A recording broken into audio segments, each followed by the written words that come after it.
बात बेबाक में आपका स्वागत है। मैं हूं प्रोफेसर देवेंद्र प्रसाद राय। आज मैं आपसे यूजीसी एक्ट पर बात करने वाला हूं। देखिए, आपको ज्ञात होगा 2-3 दिनों से यूजीसी एक्ट के खिलाफ पूरा देश में बवाल है। पहले आप इस यूजीसी एक्ट की पृष्ठभूमि समझिए। रोहित वेमुला एक हैदराबाद यूनिवर्सिटी का छात्र था, दलित छात्र। कास्ट डिस्क्रिमिनेशन के कारण उसने आत्महत्या कर लिया। किसी शख्स ने पीआईएल डाला तो सुप्रीम कोर्ट ने यह ऑर्डर किया कि कास्ट डिस्क्रिमिनेशन को खत्म करने के लिए यूजीसी कोई कठोर कानून बनाए। यही इसकी पृष्ठभूमि है। यह किसी पॉलिटिकल पार्टी का किया धरा नहीं है। अब आइए इस एक्ट पर। तो इस एक्ट के जो कुछ प्रावधान हैं वह बहुत ही ड्रैकोनियन है। आज तक भारत में इतना कठोर कानून और इतना कहिए भयानक कानून नहीं बनाया गया। वह क्या है? देखिए, उसमें कहा गया है कि एससी, एसटी और ओबीसी के छात्र अगर किसी छात्र या टीचर के बारे में कह दें कि यह हमको जाति सूचक शब्द से अपमानित किया है, तो उसी समय उस शिक्षक या छात्र को जेल की हवा खानी पड़ेगी। वैसे उसमें प्रावधान किया गया है कि एक कमेटी बनेगी। कमेटी, ये सब तो लिपापोती कमेटी तो बिहार में, इंडिया में लिपापोती है।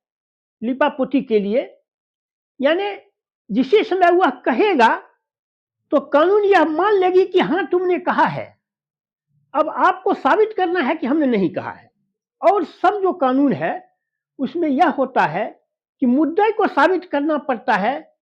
जैसे हम अगर किसी पर केस करेंगे कि इसने हमको मारा है, तो हमको साबित करना है कि उसने हमको मारा है। इस केस में क्या है कि मुद्दालय को ही साबित करना है कि हमने नहीं किया है। खैर, यह कानून तो और में है, ये महिला में भी है कि फिर दलित के केस में पहले से है। विरोध जो हो रहा है और विरोध का कारण जो है, हम बाद में उस पर भी और आएंगे।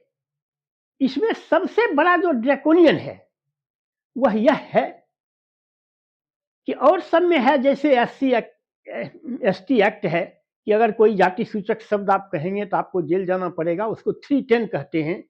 310 है। तो 310 उसमें है कि अगर गलत आरोप लगाएगा तो उस पर फिर उल्टा केस चलेगा। इसमें उसको ही खत्म कर दिया गया है। इसीलिए कहते हैं कि यह आज तक के जितने कानून बने हैं भारतवर्ष के ही नहीं, पूरे संसार में सबसे ड्रैकोनियन है। कि वह गलत आरोप लगा दिया, उसका कैरियर चौपट हो गया और उसको कोई जिम्मेवारी नहीं है। वह जाके सो जाए, उस पर वह गलत आरोप भी लगा देगा तो भी उसको कुछ नहीं, उस पर सजा होगी। ये सबसे उसमें ऑब्जेक्शनेबल है। दूसरा क्या है? दूसरा यह है कि देखिए, मैं जाति पर आता हूं। भारत में जातीय उत्पीड़न है, कास्ट डिस्क्रिमिनेशन भारत में है। जब तक आप इसको स्वीकार नहीं करेंगे तब तक आप इसको दूर करने का कोई सक्षम प्रयास नहीं कर पाएंगे। इसलिए हमें स्वीकार करना होगा कि भारत में जातीय उत्पीड़न है। अब सवाल है कि इसमें 50 में एससी एसटी को दे दिया गया आरक्षण। कोई विरोध हुआ? नहीं विरोध हुआ। इंदिरा गांधी ने ये प्रमोशन में एससी एसटी को आरक्षण दिया। कोई विरोध हुआ? नहीं हुआ। विरोध है ओबीसी में। क्यों? कि ओबीसी की वह हालत नहीं है जो दलित की है। जितने लाचार हिंदुस्तान में दलित जातियां हैं उतने लाचार ओबीसी नहीं है। ओबीसी तो यहां उत्पीड़क जाति है। मैं आपको याद दिला दूं, भारत में पहला जो दलित नरसंहार हुआ था वह पटना जिला के बेलछी में हुआ था। जिसमें एक महावीर महतो, एक कुर्मी लैंडलॉर्ड 11 दलितों को काट डाला।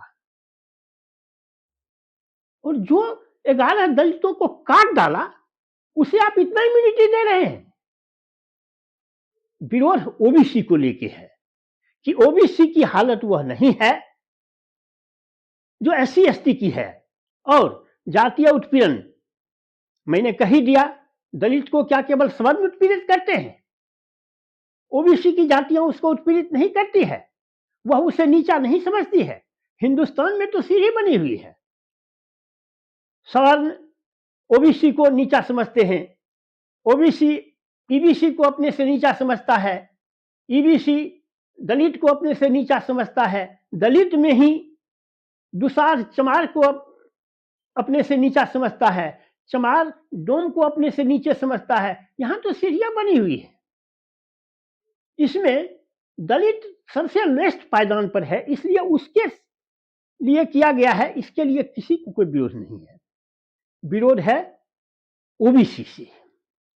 दूसरा आपको हम कहते हैं कि कोई भी एक्ट होता है, जब तक आप समाज को नहीं उसके लिए जागृत करेंगे, समाज में उसके लिए संदेश नहीं देंगे, राजनीति में हम जाति रखेंगे और यूनिवर्सिटी में कहेंगे कि जाति नहीं हो, कॉलेजों में जाति नहीं हो, यह कैसे संभव है? आखिर सरकार ही तो, पॉलिटिक्स ही तो सबको गाइड करता है। यूनिवर्सिटी ग्रांट कमीशन को कौन बनाता है? यूनिवर्सिटी को पैसा कौन देता है? सरकार पैसा देता है। हमारे टैक्स के पैसों से यूनिवर्सिटी चलता है। तो राजनीति में आप कास्ट रखेंगे, आप जाति को देख करके पॉलिटिकल पार्टी बनाएंगे, जाति का पॉलिटिकल पार्टी बनाएंगे और यूनिवर्सिटी में कहेंगे कि आप नहीं, देखो तुम लोग एकदम बिल्कुल सही रहो। यह क्या होने वाला है? यह नहीं होने वाला है। देखिए, भारतवर्ष में जातियों के कारण बहुत बुरे परिणाम हिंदुस्तान को भोगने पड़ा है। 800 सालों तक हम लोग मुसलमानों के, 600 साल तक हम लोग मुसलमानों के गुलाम रहे। मुसलमानों ने हम पर आक्रमण किया। यह बात अलग है कि आक्रमण करने के बाद कुछ मुसलमान तो लूट करके ले गए और कुछ मुसलमान यहीं रह गए, इसी को अपना देश समझने लगा। लेकिन आए जिस दिन थे, उस दिन तो आक्रांता बन के ही आए थे। फिर अंग्रेज हम पर शासन किया। क्यों ऐसा हो पाया? ऐसा इसलिए हो पाया कि हमारे यहाँ समाज जातियों में बटा था।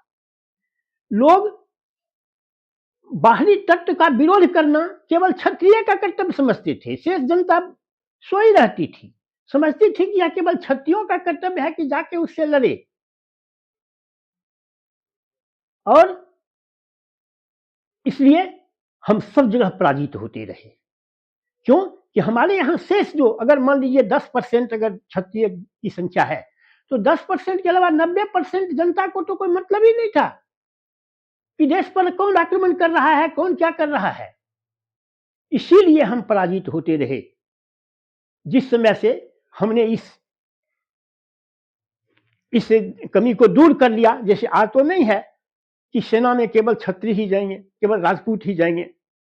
सेना में तो अब सवर्ण, दलित, ओबीसी सारे लोग जाते हैं, मुस्लिम सारे लोग जाते हैं सेना में। जब से उस बीमारी को हमने दूर कर लिया सेना में, उस दिन से भारत फिर शेर हो गया। देखिए, वही भारत है जो 700 लोगों के साथ महमूद गजनी आया था लूटने के लिए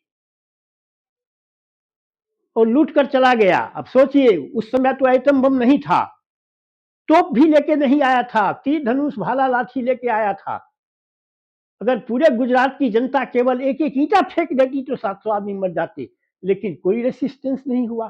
क्यों नहीं रेसिस्टेंस हुआ? इसीलिए नहीं रेसिस्टेंस हुआ कि और जातियां तो समझती थी कि लड़ाई करना, उसको रोकना क्षत्रिय की जिम्मेदारी है। तो जातियों के कारण हम बहुत कष्ट झेले हैं। इसलिए जातियां दूर होनी चाहिए, और जातियां दूर तब होगी जब हम इसको स्वीकार करेंगे कि हमारे यहाँ जातीय डिस्क्रिमिनेशन है। जब तक इसको स्वीकार नहीं करेंगे तब तक हम उसका कोई सक्षम उपाय हम नहीं कर पाएंगे। हालांकि इसमें सबसे बड़ी बाधा पॉलिटिक्स ही है और दूसरी कोई बाधा नहीं है। एम.एन. श्रीनिवास ने लिखा है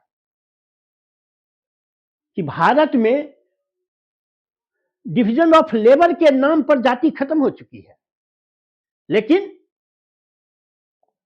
पॉलिटिक्स उसको बनाए हुए है। आज धोबी कपड़ा धोना काम था, जितने लॉन्ड्री वाले हैं आप अपने अगल बगल में देख जाइए, सारे सवर्ण जातियों के या ओबीसी जातियों के हैं लॉन्ड्री।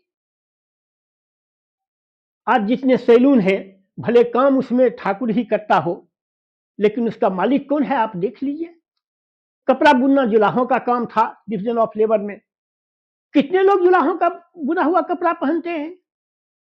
बर्तन बनाना कुम्हार का काम था, कितने लोग कुम्हार से बर्तन लेके काम करते हैं।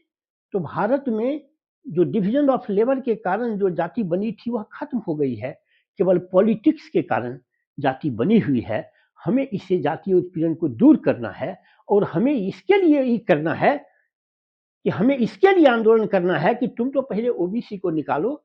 ओबीसी उत्पीड़ित ही नहीं है, ओबीसी उत्पीड़क भी है। बहुत जगह, यही नहीं पूरे हिंदुस्तान में इसके उदाहरण दिए जा सकते हैं। मैं चूंकि बिहार का रहने वाला हूं, बिहार से मतलब है, इसलिए बिहार के सारे नियमों को जानता हूं। मैंने एक एग्जाम्पल दिया है, लेकिन समाज में देखते हैं कि ओबीसी की जातियां जो हैं केवल उत्पीड़ित ही नहीं है, उत्पीड़ित तो कम है, उत्पीड़क ज्यादा है। तो इसलिए ओबीसी को निकाला जाना चाहिए, और वह जो एक नियम जो हटाया गया है कि अगर गलत साबित हुआ तो उस पर फिर उल्टा केस चलना चाहिए। अगर कोई मिसयूज करेगा, कोई अगर गलत आरोप लगाएगा और साबित हो जाएगा कि उसने गलत आरोप लगाया है, तो उस पर उल्टा केस चलना चाहिए। ये प्रावधान उसमें लाया जाना चाहिए। बस आज इतना ही यूजीसी पर मैंने कहा है। मैं वह आदमी हूं जो यह नहीं सोचता हूं कि सवर्ण को यहाँ राज करने का अधिकार है। मैं समझता हूं कि भारत में जितने लोग हैं, सब लोग, यह तो सामाजिक विषमता के कारण, कोई दलित है, कोई ओबीसी है, हम लोगों का सबका डीएनए एक है। कोई डॉक्टर आपको मिला है जो पूछता हो जो तुम किस कास्ट को हो, तुम इस कास्ट के हो, तुम्हारे लिए ये दवा, अब वो सवर्ण है तो उसके लिए ये दवा, ये ओबीसी के रहे ये दवा। क्यों? क्योंकि हम सब लोगों का फिजियोलॉजी, एनाटॉमी, डीएनए एक है। केवल समाज के कुछ गलत लोगों ने गलत इरादों से समाज को विभाजित करने के लिए ये काम किया। इसको दूर किया जाना चाहिए, और दूर तभी हो सकता है जब हम इसके लिए सब मिलकर सक्षम प्रयास करें। बस आज इतना ही। अगर आपको मेरी बात पसंद आए तो आप इसे लाइक और सब्सक्राइब करें। धन्यवाद।